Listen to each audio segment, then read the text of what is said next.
Bonjour, bonjour, bienvenue sur le plateau de Bâti-Journal TV. Nous sommes au Mondial du bâtiment, toujours. Et nous allons parler cet après-midi de rénovation. Et on va se poser la question de l'optimisation des coûts.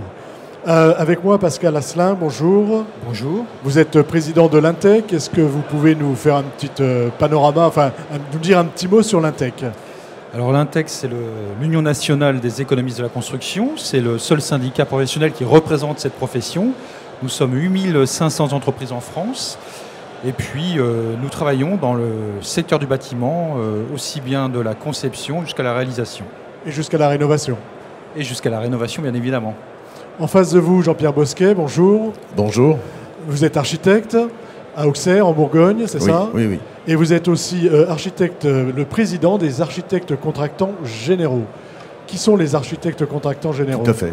Ce sont des architectes à part entière qui exercent leur métier et qui ont une culture de l'engagement et donc qui vont jusqu'à s'engager par contrat sur les prix, sur les délais et bientôt les performances.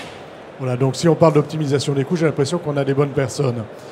Je vais vous lire un petit texte, c'est ce que nous avons écrit dans la présentation de ces émissions consacrées à la rénovation.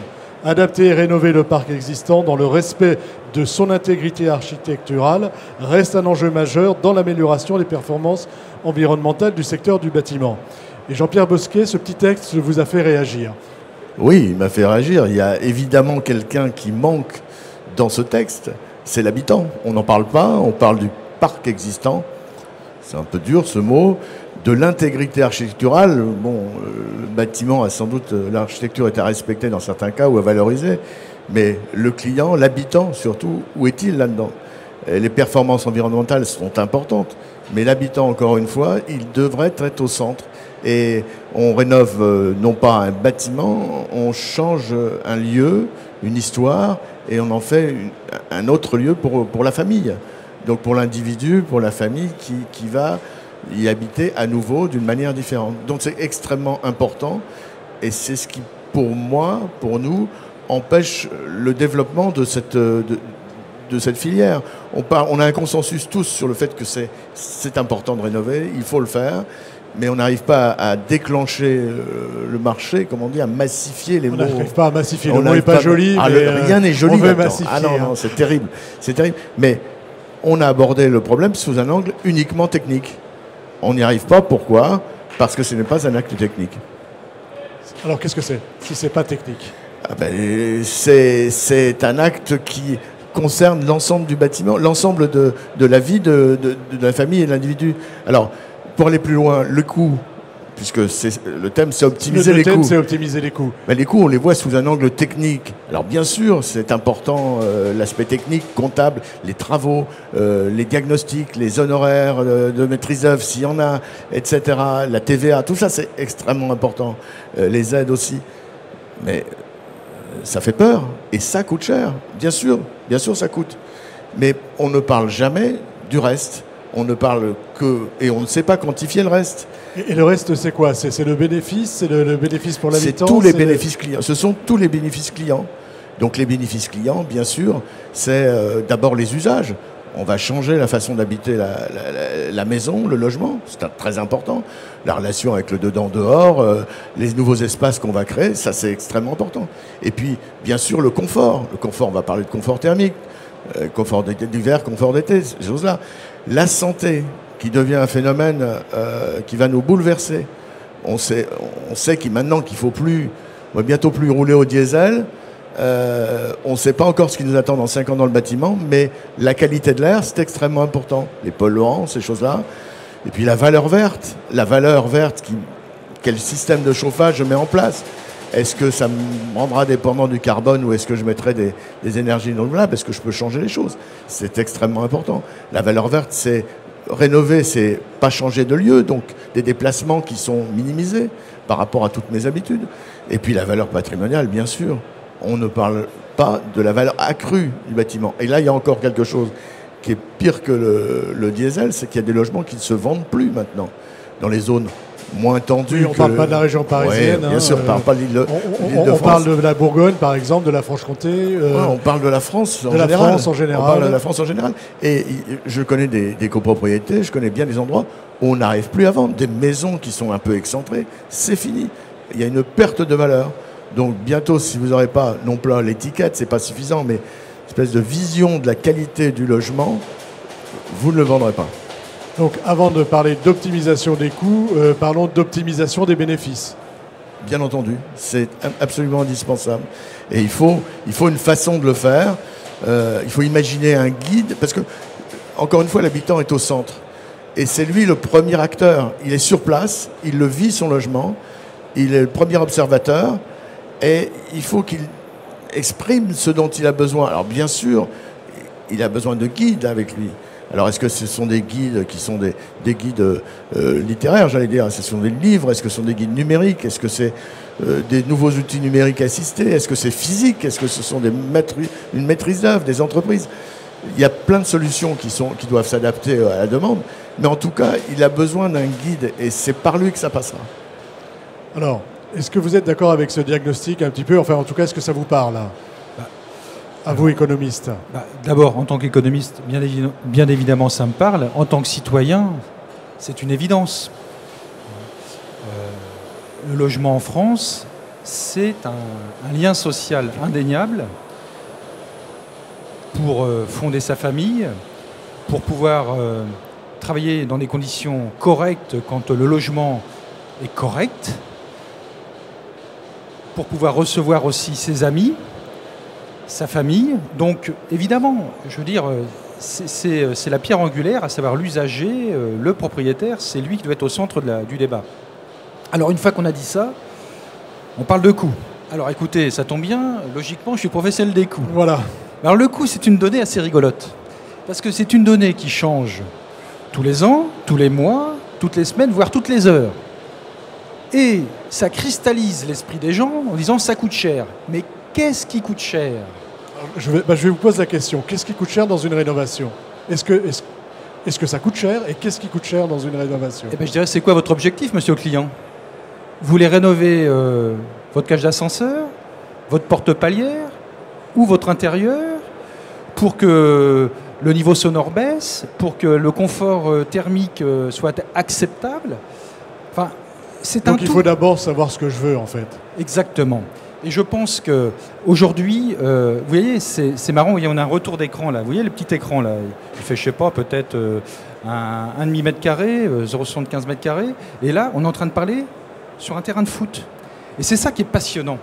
Et là où je suis peut-être un petit peu plus optimiste que vous, monsieur, c'est que ces problématiques-là, on commence à les aborder.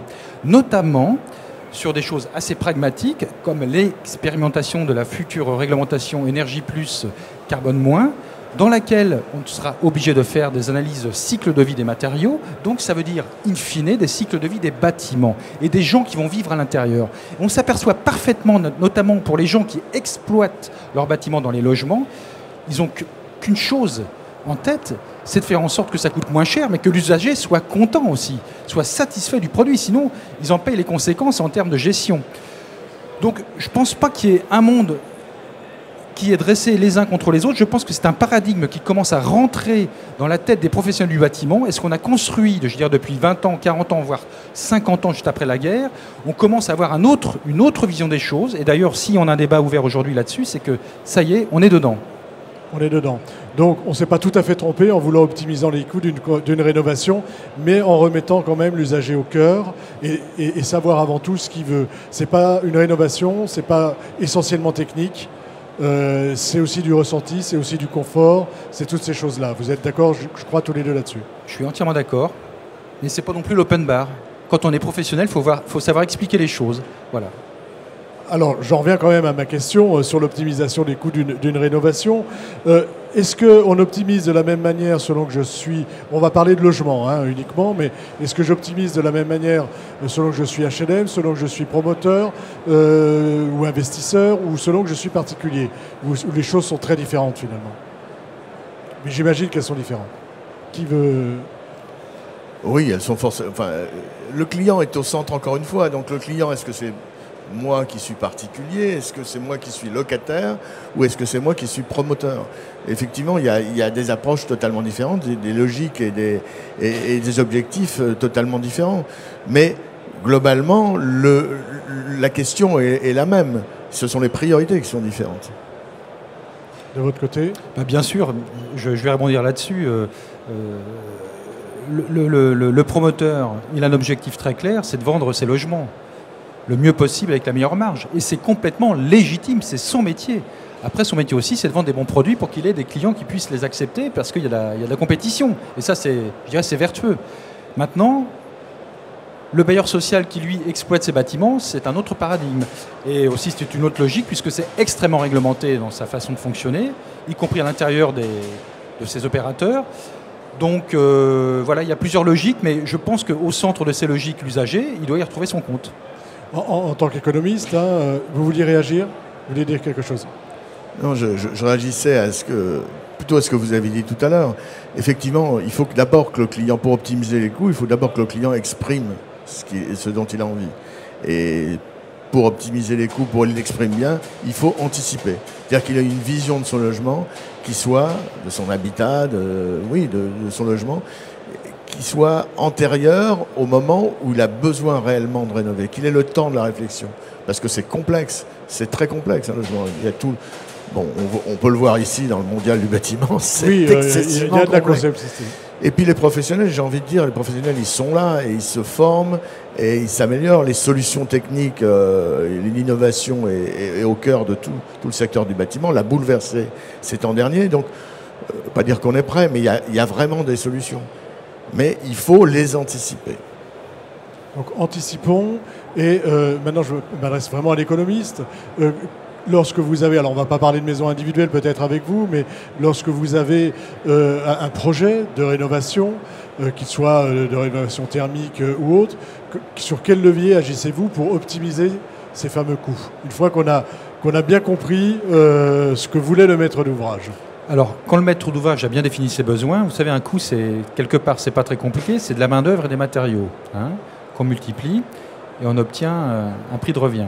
Et après, on met les incidences chantier, si c'est en site occupé ou pas, si c'est en centre-ville ou pas, enfin voilà. Mais grosso modo, c'est ça, pour faire simple. Eh bien, on joue sur ces facteurs-là. Donc, vous voyez, toutes les entreprises là, qui innovent autour de nous, eh bien, on regarde meilleur rapport qualité-prix par rapport à ce qu'on nous demande, par rapport aux performances que le client en attend, que ce soit thermique, phonique ou autre. Même en termes de coût global, à savoir comment on va le maintenir, ce matériau. Eh bien, on tient compte de ça. Et après, on fait notre analyse, on propose différentes solutions aux clients. On propose toujours des variantes, des solutions pour optimiser, enfin pour optimiser. Il y a toujours des variantes, on va dire, dans ce que vous proposez. Alors, toujours c'est un arbitrage qui se fait autour d'une table entre. Oui, ça peut se faire autour d'une table. On peut apporter différentes solutions, process. Bien sûr, tout ça, c'est du temps à passer pour bien réfléchir pendant la phase d'étude qu'il faut surtout pas négliger. Surtout pas négliger. Le temps d'étude est très court par rapport au temps de vie du bâtiment. Donc, faire un bon diagnostic d'abord sur un bâtiment qu'on rénove, c'est le début du commencement. Donc ça, c'est très important.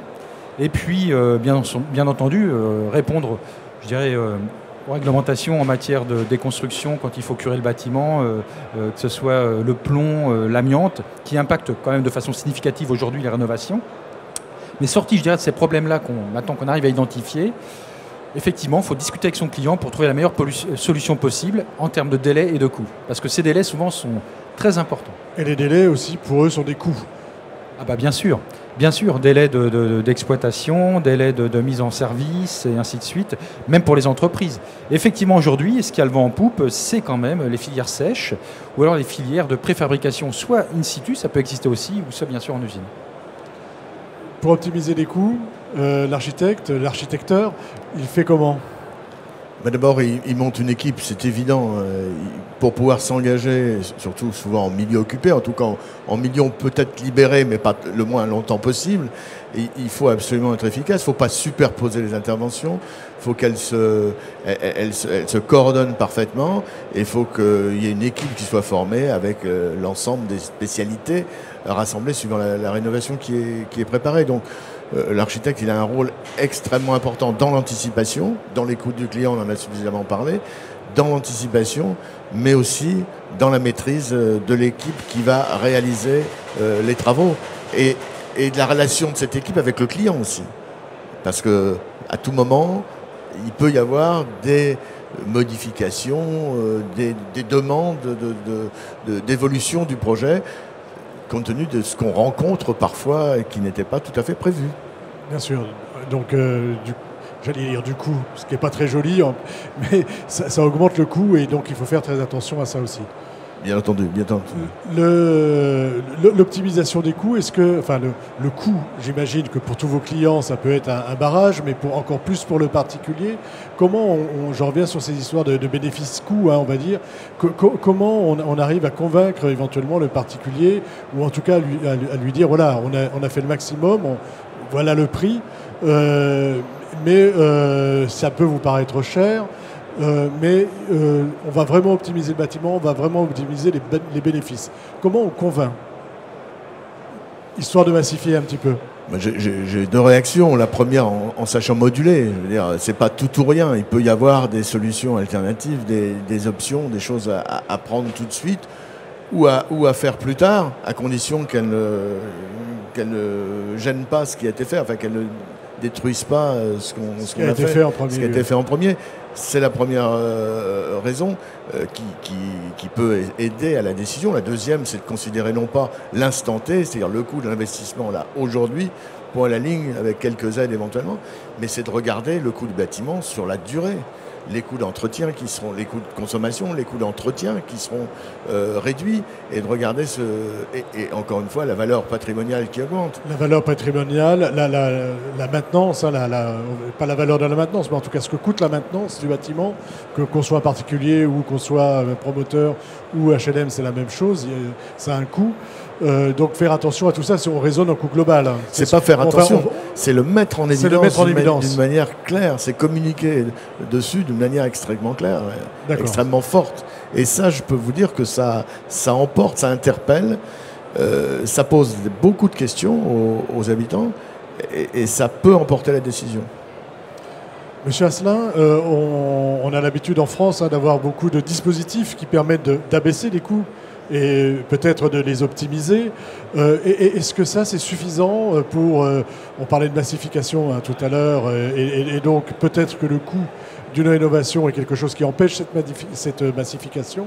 Est-ce que ces aides sont suffisantes, sont nécessaires et peut-être utiles ou pas utiles? Alors ça, c'est une question... Oui, on pourrait en faire des heures dessus. Oui, je vais vous demander de faire 2 minutes. Oh, vous savez, le nombre de réunions qu'on a... avec les différents collègues de la profession, avec les différents ministères concernés. C'est en fin de compte, d'ailleurs, la dernière en date cette semaine avec la baisse des APL qui impacte les USH et enfin, les organismes qui font partie de l'USH.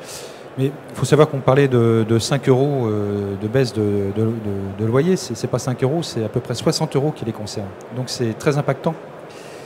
Et donc effectivement, on peut pas se dire... on déshabille Pierre pour habiller Paul, et en plus il faut se projeter dans l'avenir pour que l'usager, propriétaire ou non, puisse avoir un niveau de confort optimum.